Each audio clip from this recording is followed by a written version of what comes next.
Dr. Bharat. Now, we know that we have been in the panel discussions. We've been discussing that there is an integration of technology we're seeing, right?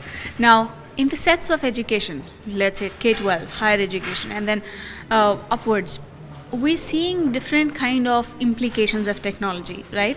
You coming from higher education, tell us what are some of the implications that you're seeing. It can be pros and cons, but tell me, how is technology helping education system to get better? Technology always will be helping an education system better, but only thing is that when we talk about Indian education system, teaching needs to be in emotion and feeling. So when we talk about Indian education system, it will be in hybrid model. 80% of the classroom teaching and 20% will be technology. So there it will be a blend, which faculty has to see. If they are teaching something, then they have the tools to make them understand, because these digital children are going to be the most brilliant children when we talk about Gen Alpha. So we have to design the pedagogy to teach Gen Alpha now. That's the challenge. So what you are saying is now is the time for teachers to learn, systems to learn, right? Now tell me, we have been talking and discussing, debating a lot around NEP. It's 100% a great document to kind of see the next phase of education system in India. But what about its implementation? Talk about that too. See, NEP is again an reform which was very well needed in India, which is education reform. So NEP started with it.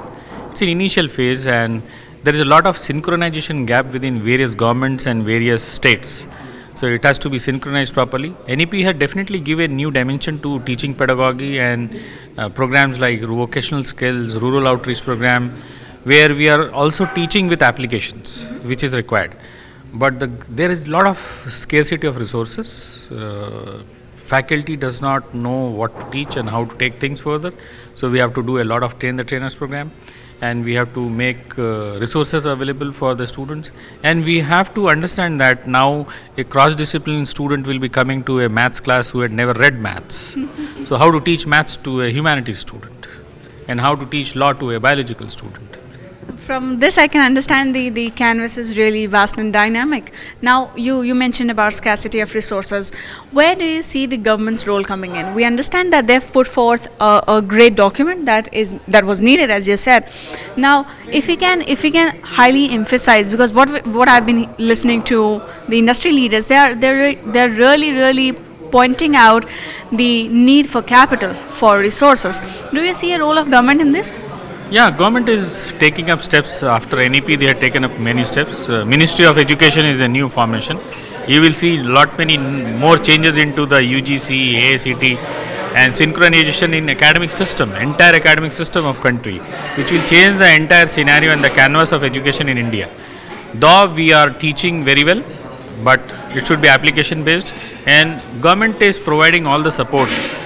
Finding out school innovation councils, institute innovation councils, FDPs, research grants. Now they are incentivizing to the faculties on research which can be commercialized. That's the crux. So when we are going to do some research, it should be some output. Last 10 years, the research was all dead. It is kept in trash. So that's going to be changed. It will take another 5 to 10 years to take this entire reform shaped up in an accurate position. Things will work out, and government is taking all the steps to correct the education system of country. So certainly current times are interesting times, and we are yet to see the change happening. We yet to see the revolution happening. Now, in your understanding or in your view, how does this evolved education system of India would look like 10 years down the line? It will be very different. It will be different from today. It will be different from tomorrow also, because the next Gen Alpha is going to be digital citizens. And if you go down and if you see and read something about it or analyze the things, so these Gen Alpha will be the most intelligent citizens of till date human history. They will be more digital, their communication model will be different, they will be a bit of narcissists, they will be taking care of their mental health very well, physical health very well, and they will be very analytical into decision making. So this will change the entire system. Now automatically when the audience is changed, the faculty has to change. So there is a lot of unlearning and relearning of faculty has to be done into next 10 years. Good to know. Thank you so much, Dr. Bhaskar, for joining in. Thank you.